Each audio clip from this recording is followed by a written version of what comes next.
Hi, hello, welcome to our channel Home Sweet Home. இன்னைக்கு நம்ம பார்க்க போற ரெசிபி புதினா கொத்தமல்லி புலாவ். இது எப்படி செய்யலாம்னு பார்க்கலாம் வாங்க. அதுக்கு என்னென்ன தேவையான பொருள் என்னென்ன தேவைன்னு பார்க்கலாம்.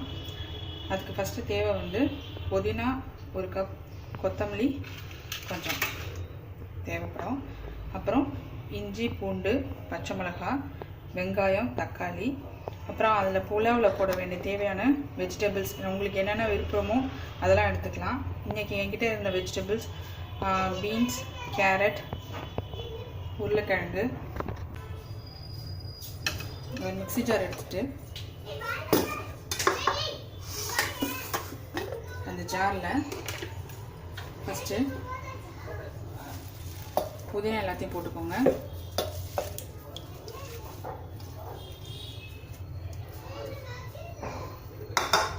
அப்புறம் கொஞ்சோண்டு சோம்பு போட்டுக்கோங்க.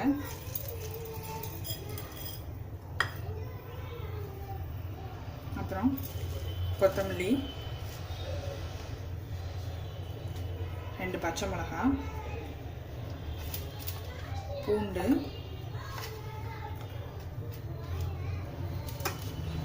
இஞ்சி. இந்த இன்க்ரீடியன்ட்ஸ் எல்லாமே போட்டு நல்லா மிக்சியில் ஃபைன் பேஸ்ட்டாக அரைச்சி எடுத்துக்கோங்க. காரத்துக்கு நீங்கள் பச்சை மிளகாய் எத்தனை தேவையோ அதை போட்டுக்கலாம். இந்த இஞ்சி, பூண்டு ஏற்கனவே எல்லாமே காரம் இருக்குது. ஸோ நான் 2 பச்சை மிளகாய் தான் எடுத்திருக்கேன். அப்புறம் வந்து ஃபஸ்ட்டே தாளிக்கு என்னென்ன தேவை பிரியாணிக்குன்னு பார்த்தீங்கன்னா பட்டை, கிராம்பு, சோம்பு, பிரிஞ்சி இலை, கல்பாசி இது எல்லாமே எடுத்து வச்சுக்கோங்க. ஏலக்காய் எல்லாமே. இந்த பாஸ்மதி அரிசியை நல்லா தண்ணியில் ஒரு 1/2 அன் ஹவர்னாலும் நல்லா ஊற வச்சுக்கோங்க. இதை பாருங்கள், நம்ம அரைச்ச விழுது இப்படி தான் இருக்கும். இந்த விழுது வச்சுக்கோங்க. இப்போ எப்படி நம்ம செய்யறதுன்னு ஸ்டார்ட் பண்ணுவோம். ஒரு குக்கர் வந்து கேஸில் வச்சுக்கோங்க. குக்கரில் நான் வந்து குக்கர் வச்சுட்டு அதில் 4 ஸ்பூன் எண்ணெயும் ஒரு 2 ஸ்பூன் கீ விட்டுருக்கேன். எண்ணெய் நல்லா காஞ்சதும் நம்ம தாளிப்பு வச்சுட்டு கொஞ்சம் பொருள்லாம் போட்டுருங்க. பட்டை, கிராம்பு, சோம்பு, பிரிஞ்சி இலை எல்லாமே போட்டுக்கோங்க. பட்டை கிராம்பெல்லாம் பொரிஞ்சதுக்கப்புறம்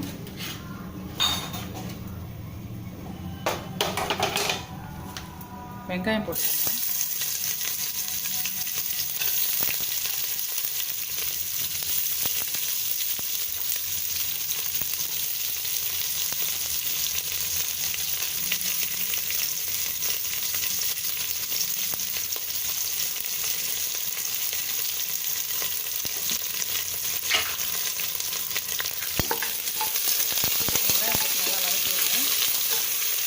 கோல்டன் ப்ரௌன் கலர் வாங்கினேன். அப்புறம் இதில் இன்னொன்று சொல்ல மாட்டேங்கிறேன், தேவையான அளவு தயிர் எடுத்து வச்சுக்கோங்க. தயிர் உங்களுக்கு தேவைப்படும். ஒரு 4 ஸ்பூன் அளவுக்கு இருந்தால் போதும். நீங்கள் அந்த மசால் அரைக்கும் போது அதில் தக்காளியும் போட்டு அரைக்கணும்னா அரைக்கலாம். இல்லை தக்காளியை ரொம்ப சின்னதாக கட் பண்ணி வச்சு இதோடய சேர்த்து அந்த மசால் போட்டு வதக்கினதுக்கப்புறம் தக்காளியும் போட்டு வதக்கினாலும் வதக்கலாம். நான் இன்றைக்கி தக்காளியும் போட்டு மிக்சியில் அந்த மசாலோடைய அரைச்சி தான் செய்ய போகிறேன். வெங்காயம் நல்லா வதங்கிடுச்சு பாருங்கள். இந்தளவு வெங்காயம் நல்லா வதங்கணும்.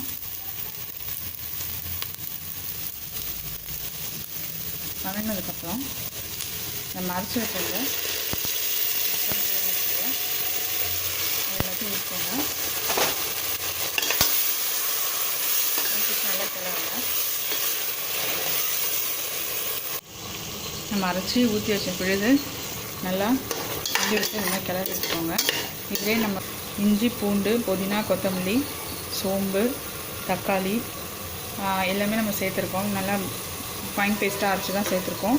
இது எல்லாத்தையும் நல்லா கிளறிக்கோங்க. ஏன் இந்த மாதிரி வந்து பேஸ்ட்டாக தான் வந்து அரைச்சி இது பண்ணோம் அப்படின்னா, இந்த புலாவுக்கு வந்து புதினா கொத்தமல்லி புலாவுக்கு இந்த மாதிரி வந்து கிரேவி மாதிரி இந்த மாதிரி அரைச்சி நல்லா பேஸ்ட் மாதிரி அரைச்சி நம்ம சேர்க்கும் போது அதோடய ஃப்ளேவர் எல்லாமே ஃபுல்லாகவே இறங்கும். அதே நேரத்தில் தனித்தனியாக நம்ம இலையாக சின்னதாக என்ன தான் கட் பண்ணி போட்டாலும் நிறைய பேருக்கு அதையும் எடுத்து ஒதுக்கி வச்சு சாப்பிடுவாங்க. பட் இந்த மாதிரி நம்ம செய்யும் போது நம்ம எந்த புதினா கொத்தமல்லிலாம் எதுவுமே வேஸ்ட் ஆகாது. நம்மளுக்கு புதினா கொத்தமல்லியில் இருக்க எல்லா பெனிஃபிட்ஸுமே நமக்கும் நல்லா சேரும் உடம்புல. அதனால தான் நம்ம இந்த மாதிரி மசாலாவை அரைச்சி ஊற்றுறோம். நல்லா இந்த மசாலா வந்து ஓரளவுக்கு அந்த எண்ணெய் பிரிஞ்சு வரும் இல்லையா, அந்த ஸ்டேஜ் வரைக்கும் நல்லா வதக்கிக்கோங்க. பிகாஸ் நம்ம இஞ்சி பூண்டு எல்லாமே இதிலே தான் போட்டுருக்கோம். அதனால் மசாலா நல்லா வதங்கிருச்சு.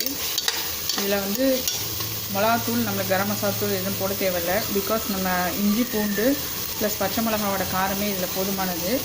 நல்லா இந்த மாதிரி வதங்கினதுக்கப்புறம் இந்த சின்ன கிளாஸில் நான் ஒரு 1/4 டம்ளர் தயிர் எடுத்து வச்சுருந்தேன். நல்ல கெட்டியமான தயிர், அதையும் போட்டு நல்லா கிளறிக்கோங்க.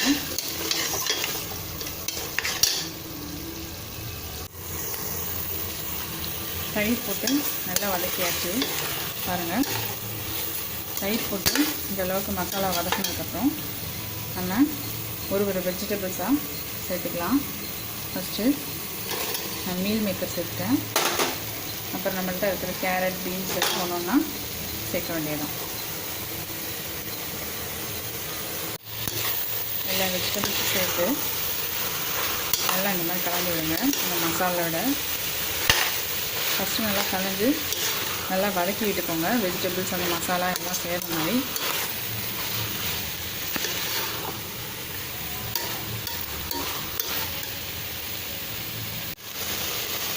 வெஜிடபிள்ஸ்லாம் நல்லா வதங்கிட்டுருக்கு. நல்லா மசாலாவோட சேர்ந்து நல்லா வதங்கினதுக்கப்புறம்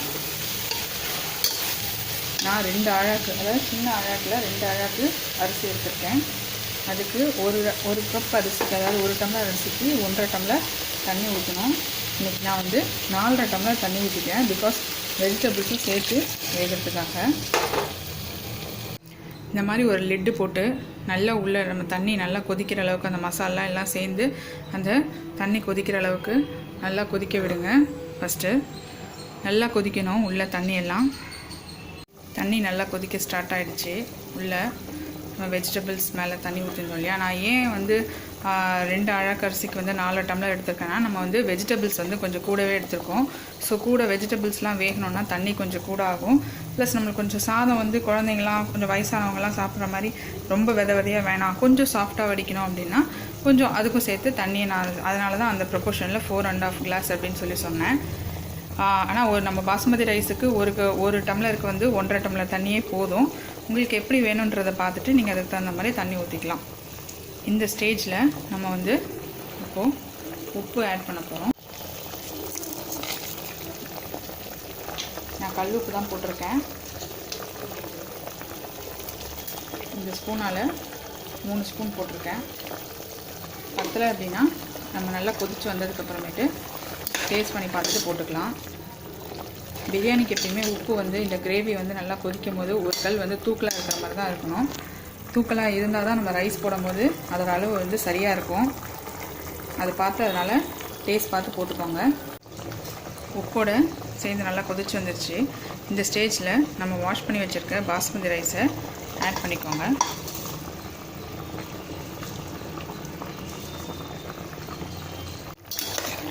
உப்பு டேஸ்ட் பண்ணி பார்த்தேன், கரெக்டாக இருந்தது. இப்போ ரைஸையும் போட்டு ரைஸ் அப்படி நல்லா கிளறி